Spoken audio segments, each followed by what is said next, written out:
Hey guys, welcome back. Today I'm going to be talking about Love is Blind season 8, episodes 6 through 9, and we're getting a little better. It's definitely a little better than the first 6 just because we finally have a little bit of drama with one of the couples. But let's start from the beginning. I'm not going to distinguish between the episodes. I'm just going to go straight through. We're back with Taylor and Daniel. Taylor says that everything they talked about was in her Instagram profile. We're still talking about the allegations that Daniel essentially stalked Taylor and knew who she was the entire time in the pods because of her Instagram. Daniel's argument, I mean, he really can't say much. He basically just says, I would have told production if I recognized you. I don't recognize you. It's like, what else can he really say? You know what I mean?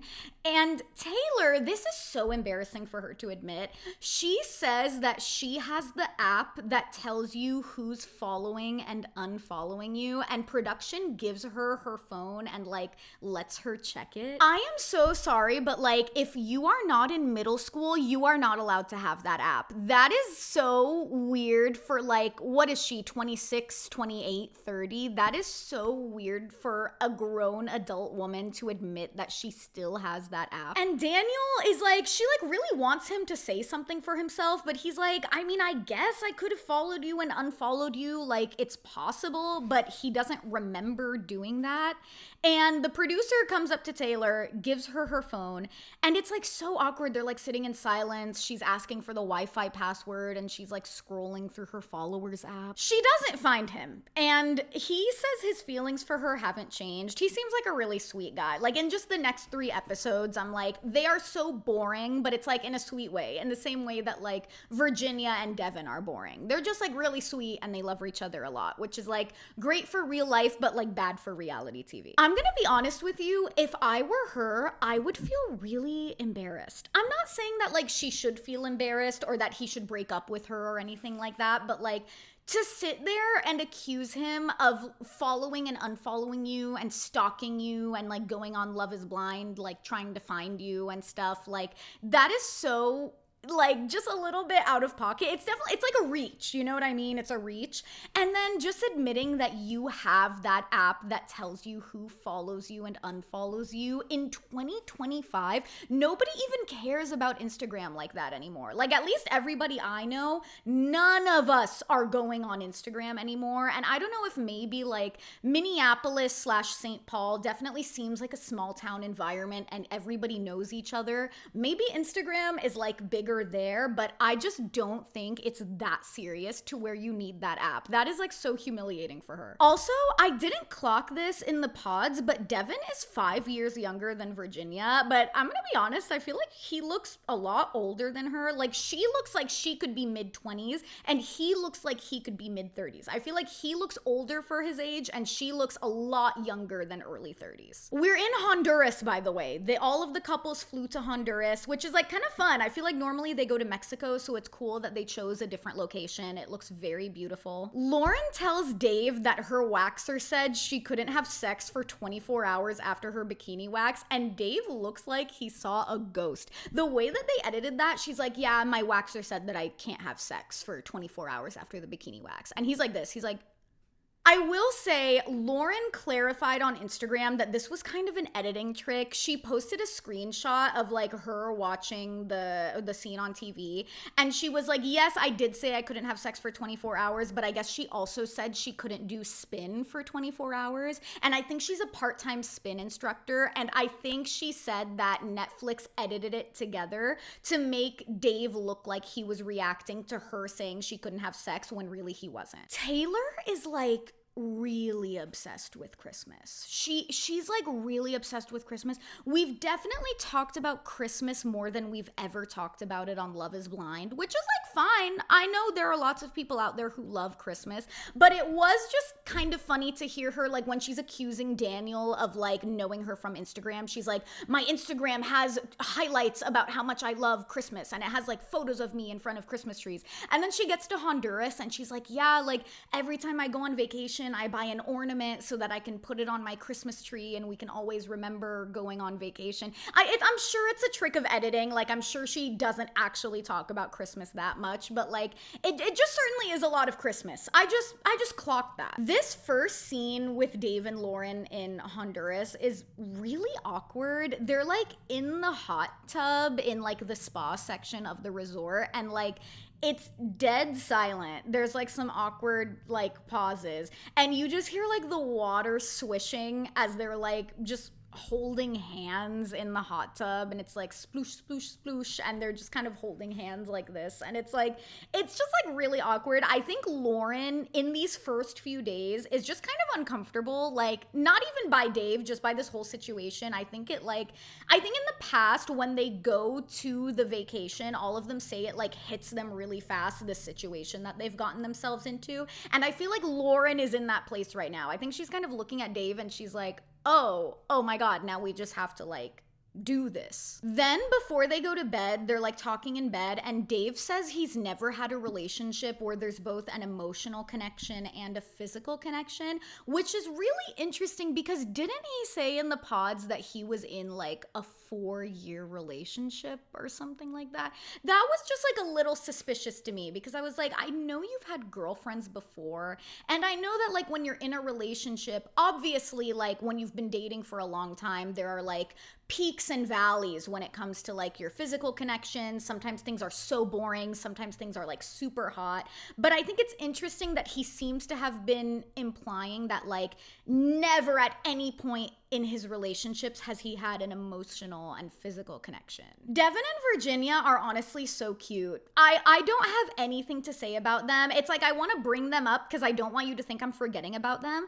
But honestly, they just seem like two people who are really easy to get along with and who love each other. Like they're holding hands walking down the beach, and Devin's holding her hand and telling her the reasons why he loves her, and he's like, you make love so easy. That's so beautiful. That's like so cute. They're just like, it's like I was saying with Taylor and Daniel, beautiful for real life, a little boring for reality TV, but it's like cute. Joey and Monica are talking at the bar, and he points out this like fireplace on a wall that's just completely off center. It's one of those fireplaces that's like built into the wall, but it's just completely to the left, and there's so much more room on the right. And he asks Monica if it bugs her, and I'm like, to be fair, it bugs me. Like when he pointed that out, I was like, why is that like that? That is so stupid. But apparently Joey in the past has suffered from OCD, and it's not like the quirky OCD when people are like, oh my God, I'm so OCD, I like to wipe the counters in my kitchen and have a clean bedroom. It's like real OCD. Like he describes that like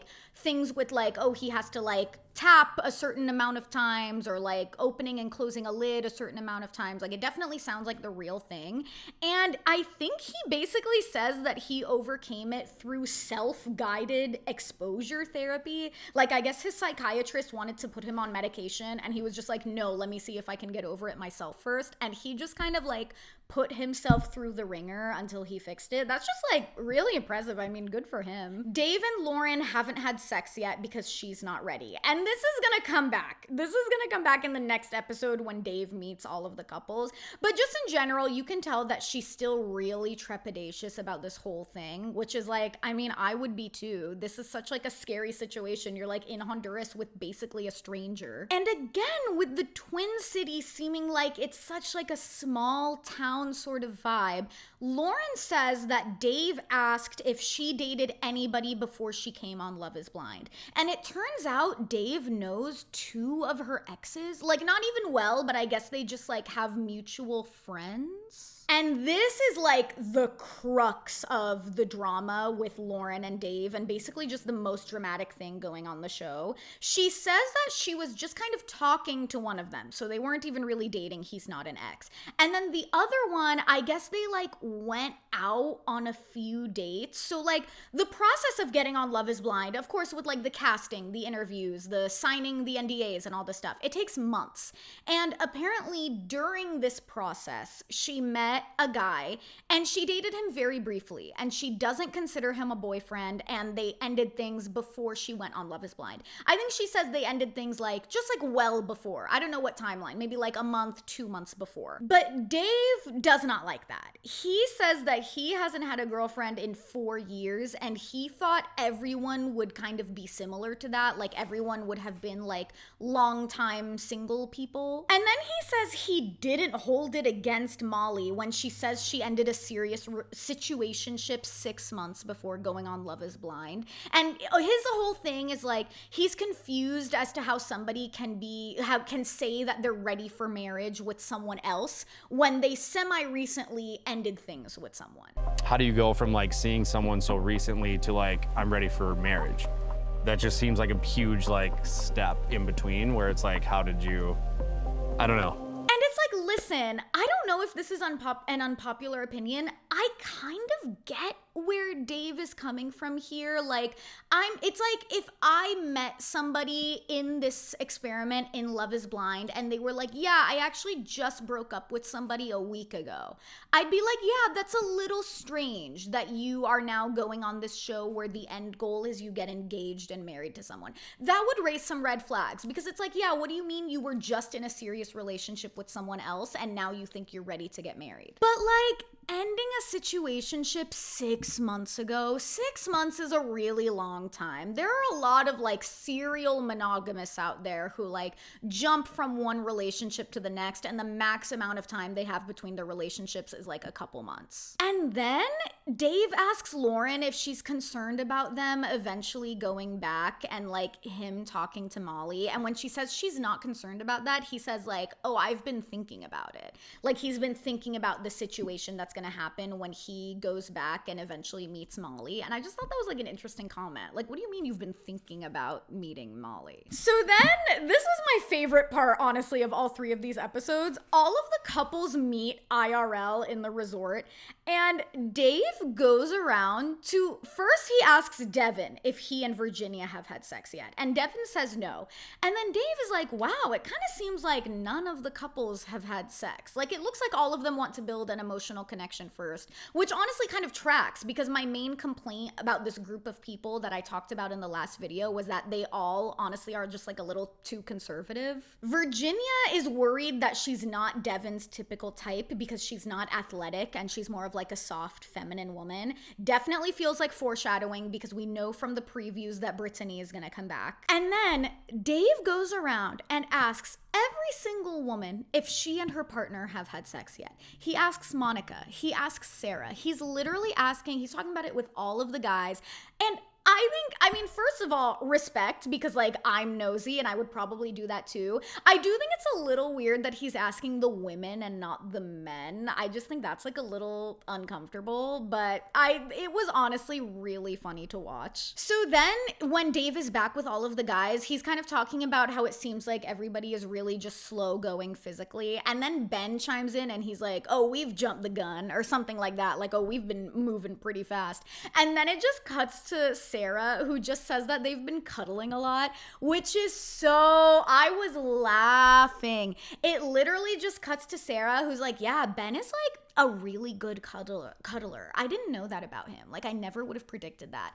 And I'm sure this is an editing trick, but I love the idea of Ben thinking that he and Sarah are just getting like super freaky when really all they've been doing is cuddling. And Ben just thinks that's like the freakiest thing ever. In my head, that's what he meant. Even though it might be an editing trick, I thought that was so funny. Honduras was honestly, it felt kind of short. It feels like nothing much really happened because eventually it's like they just kind of cut to them all having fun in Honduras. And then we go back to Minneapolis. Honduras lasted basically like half an episode. So now we're at the part where they all move into their apartments together. Like they're kind of neutral, like Netflix got them an apartment and you're gonna live here. It's a neutral space. And this drama between Dave and Lauren, this is really just like, it feels like it's kind of the center of the drama of just all of the episodes. He says that his friends and family all know that he's engaged, but the way that they found out about it is like through just the Minneapolis like gossip grapevine. His sister, by the way, seems like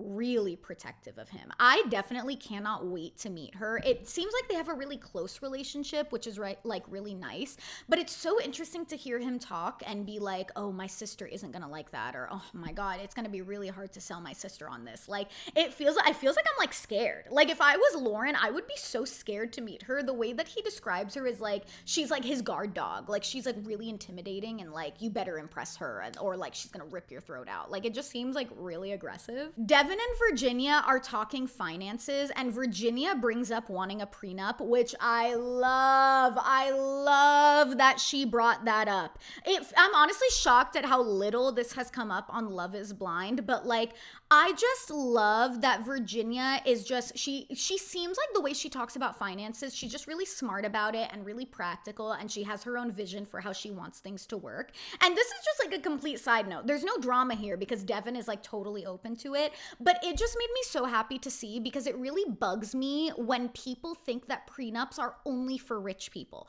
Prenups protect everybody who is getting married. And I think it's like something I heard about prenups that really like changed the way I look at them is that like, if you don't create your own prenup, the government creates one for you. And the one that the government creates is everything is split down the middle, and you're not guaranteed to leave this marriage with what you brought coming in. So I just like that. I'm really glad she brought that up, and I'm really glad that Devin received that well. They're also allowing them to get really meta about The Experiment, the show, this season, which is interesting. I feel like they weren't allowing them to do that before.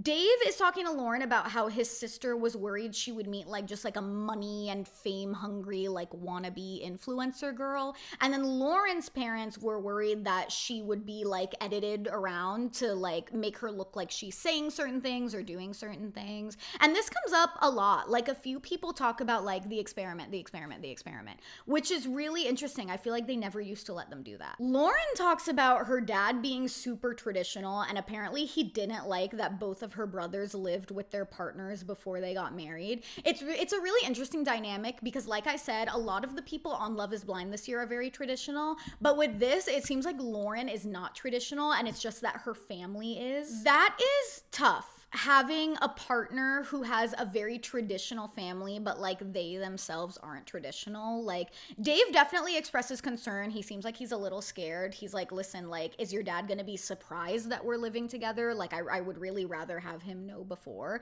In my opinion, when it comes to like your partner's parents, like, your own respective parents are your problem. So like, in my relationship, like, if for some reason there was any issue with my parents, that's like my issue to deal with. And if my boyfriend has any issue with his parents, that should be his responsibility to deal with. So like, this thing with like Lauren, like, it seems like it's gonna come back, like Lauren's traditional family. Like, in my opinion, that is entirely her responsibility to sort out, and she better do it before they're supposed to meet Dave, because like, yeah, it shouldn't be a surprise to them that they're living together. They should know first. So the crux of this drama with like Dave, it's like an invisible like love triangle essentially. So Dave's friends say that they know the guy Lauren was seeing before she went on Love is Blind, and they say that Lauren and him hung out on Friday before she left to film the show on Sunday.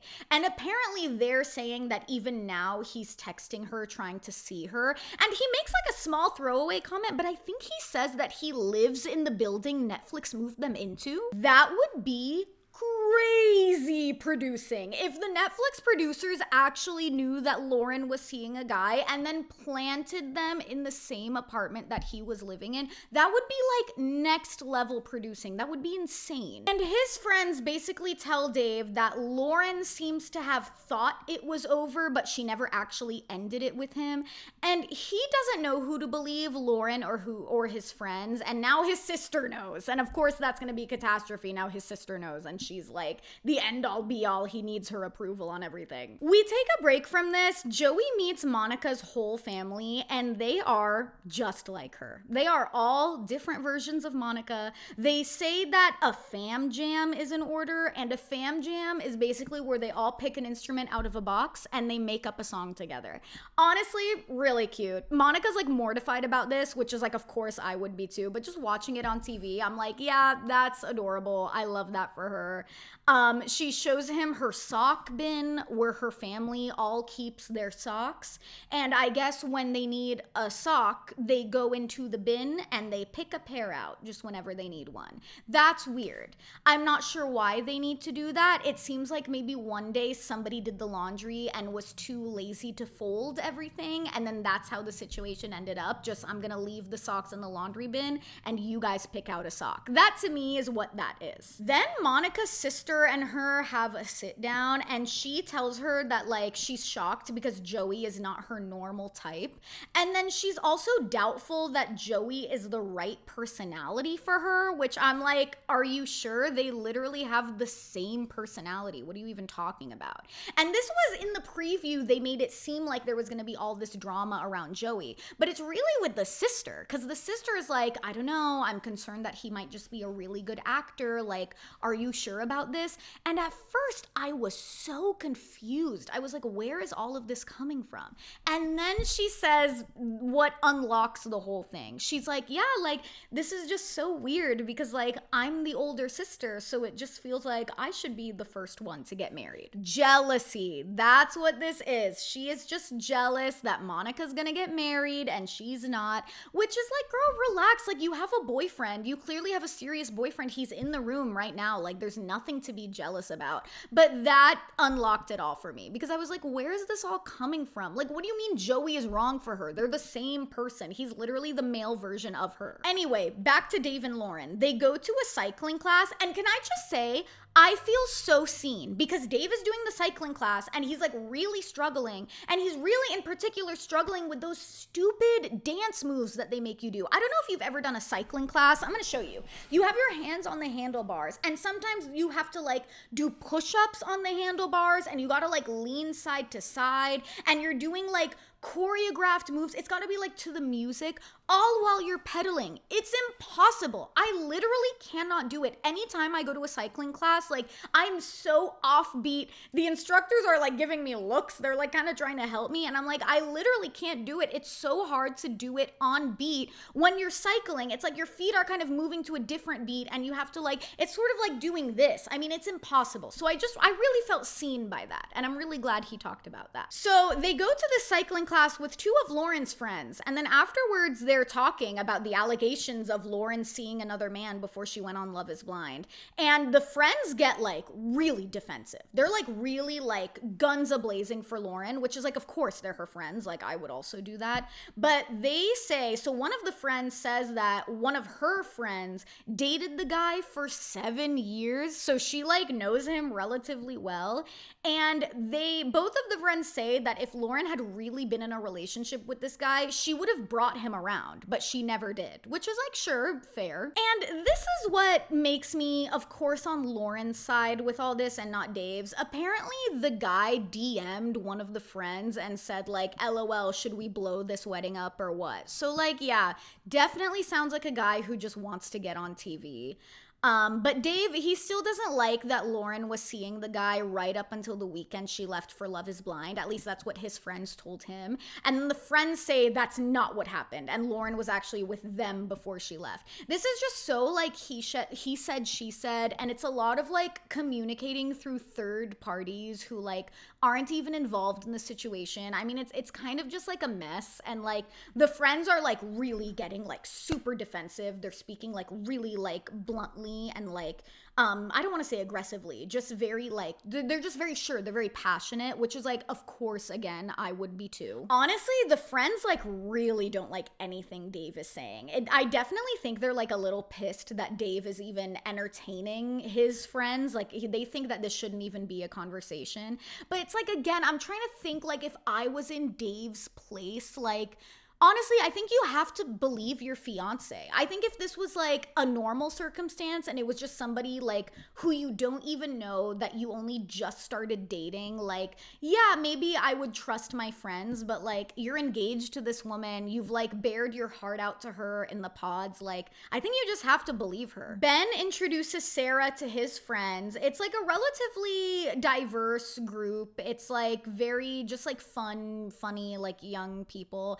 And And they ask if she would go to service with him, and she says like, oh yeah, I'm open to it, like I'm spiritual, so I'm open to it. That is just like not gonna work out. You cannot have different levels of faith in a couple. At least that's what I believe. Like, I'm an atheist, and I've been an atheist for over a decade. And when I was on dating apps, I had atheist in there. I didn't have agnostic, I didn't have spiritual, I had atheist. And the number one reason why guys would reject me is because of that, because I'm an atheist. And a lot of times I would go on dates with guys who maybe had like a religion in their bio, but they would say like, oh, I don't practice. But then I would listen to them talk, and the things that they would say, I'd be like, I don't know, it kind of does sound like you practice. Like it kind of does sound you're religious. And it's like there's no shame in that, but you can't lie. Like with either party, with like the one who isn't religious and the one who is, you cannot lie about your level of devotion, because if that's like a very serious difference in like values and lifestyle, and like you can only pretend for so long before you start to become dissatisfied and before you start to wish that like you chose somebody who was aligned with you in that respect. So like that for me is the biggest reason why I think they're not gonna work out. He is really, really religious, and at the very least, she just seems like she's not into it. Then back in the apartment, Monica tells Joey about everything the sister said, and Joey, at first he's like kind of confused. He's like, did I do anything wrong? And Monica's like, no, she's just like worried about if we would be good together. And Joey kind of immediately clocks it. Joey's like, I don't know, kind of sounds like jealousy, which is like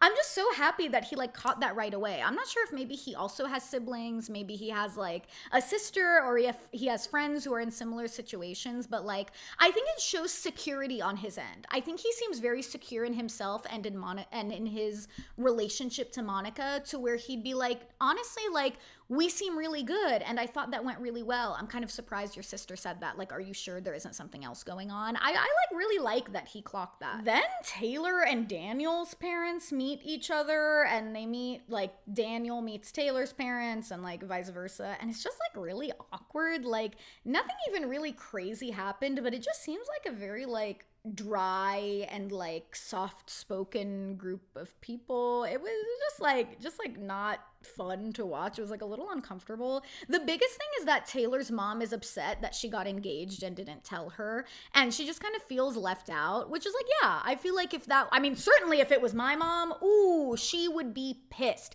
She would probably honestly like cry if she didn't. Like, I don't want my parents to be at my engagement, but certainly they're gonna find out like the night of, or at the very least the next morning when I get engaged. So like, yeah, I think if I was a mom and my child was going through this process, I would also be left out and sad. I don't think that's like a bad opinion to have. And then at one point in the conversation, it's like when Daniel's parents are there and they're just talking about like, are you sure about this? Are you sure you really want to go through with this? And I think it's her mom that goes, we don't have divorce in this family.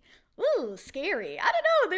They just give off kind of like scary vibes. That's like a very dark thing to say, because when I hear like we don't have divorce in this family, what that tells me is like you would rather stay in an unhappy marriage than get divorced. Because I mean, like statistically, in any family, you're gonna have at least one. Like, just if you have a big family, like the odds of somebody getting divorced, it's not zero. But anyway, Dave and Lauren are back at their apartment.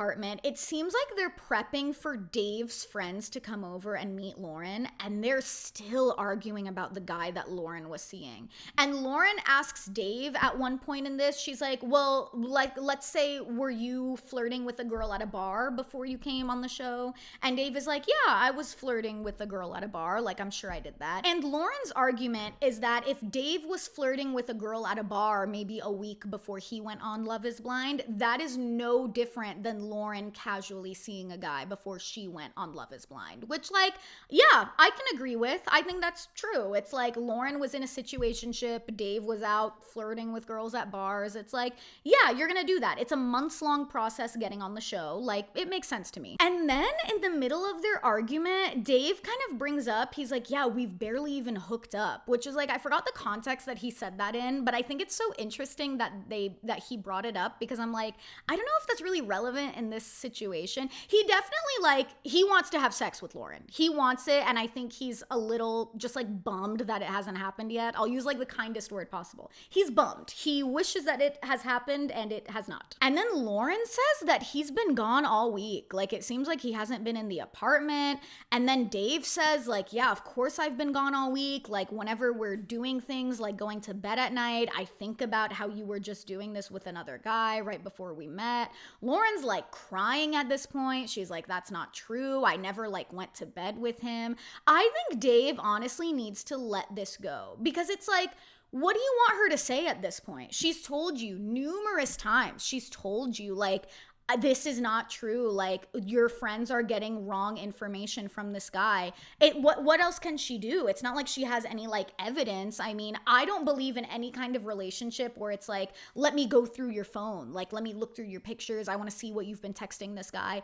I don't agree with that at all. She should not have to do that. He should just believe her. You're engaged. It's like, what are you going to do at this point? So he says that it's probably a good idea to cancel his friends coming over, which is like, yeah, I probably think so too. I mean, his friends are like really the source of this drama. They're like loving to gossip about all of this. I think it makes sense to not have them come over right now. He also says he's been tempted to walk away. I just think like it's like bringing out an insecurity in him, I think. Like Lauren potentially seeing another guy before they met. Like it's like so interesting that Lauren having a relationship history, like a recent relationship history, is so bothersome to him. And then his other choice was Molly, who's never been in a relationship before. It makes me wonder if that's one of the reasons that he liked Molly. Like, were you just really into her because she's like pure, and like if you were to get engaged to her, you would be like her first relationship? Like, I'm wondering if that's something that's attractive to him. Then I think this is like staged. I think this was staged by production, but Sarah and Ben are in their apartment and she's lounging on the couch and she kind of like gasps, and it just looks very staged. It looks like acting, but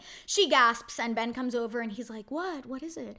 And she says that she saw a TikTok made by a girl who lives in Minneapolis, and the TikTok is like her crying, and there's just a caption on the screen that's like, I'm so tired of reality TV celebrating shitty men. And I guess she shows him the TikTok, and Ben immediately is like, oh, I think she's talking about me. And I guess the situation is like, he hasn't talked to her in over 4 years. He says that they went on one date and then they just kind of casually met up at bars on the weekends and stuff. And then eventually he ghosted her and he can't remember why, but I guess she's still hung up on it. Sarah definitely kind of has her antenna up. She's kind of like, why would this girl be so dramatic about this if it was only one date and you haven't seen each other in 4 years? And Ben says that he doesn't really know, and he says that the girl is making stuff up about how he manipulated her. He said that they met on Tinder and they never even hooked up, and he can't remember what happened to make her so upset. And Sarah just doesn't like that he doesn't remember. She's like, what? Like, I remember people I dated 4 years ago. And that's when he's like, no, it was only one date. Like, we only met up for a few weekends afterwards. Like, it really wasn't that serious. I would definitely be a little sus about this too. I mean, here's the thing is that, like, it's sort of like this guy who Lauren was seeing who's trying to get on TV. It's like, is this girl just trying to get on TV? Or did Ben really do something? I think the way that Sarah handled it kind of makes sense. It's kind of the best she can do. It's like, listen, I don't want to dismiss this girl entirely, which is like, yeah, of course, like, believe women. She's crying. She's saying like this guy did something to her. It's like, yeah, you don't want to dismiss that right away. But then she also is like, listen, people grow and evolve, and I love who you are now. Kind of interesting. I haven't seen that TikTok. I feel like I want to go look it up. If I can find it, I'll put it right here. And I'm not sure how much I can say about it, but I am going to say that I'm just exhausted and tired of society rewarding shitty men who treat women terribly and manipulate and lie all the time. They are horrible people, and they will do anything to get what they want and to get attention. Because that shit just makes me sick to my stomach to see someone who's willing to like lie to people about wanting to get married just to be on television and get exposure and be a heartthrob. But yeah, I'm wondering if this is gonna come back. I mean, a lot of info has come up about the guys on Love is Blind. Like, I think it came out that like Alex allegedly like talks to underage girls, and he has a history of like inviting high schoolers to his house parties. And like now we have this TikTok about Ben, and like I think there have been a few men where like people in Minneapolis have come out and been like, no, I know this guy and he's awful. I mean, it's like, yeah, it's a small town, like this stuff is gonna happen. So we'll see if this comes back. But in the meantime, that's the end of my recap for these 3 episodes. I'm so happy they only dropped 3 and not 6. I will see you in a few days for my recap of the next 3 episodes, but in the meantime, check out my recap of The Real Housewives of Beverly Hills and Summer House, which is gonna go up in the next day or 2, and then also my recap of the newest episode of The Traitors, which is gonna go up soon. Lots going on. Honestly, a really great time for reality TV right now. I'm really enjoying myself. Thank you so much for watching, and I will see you next time.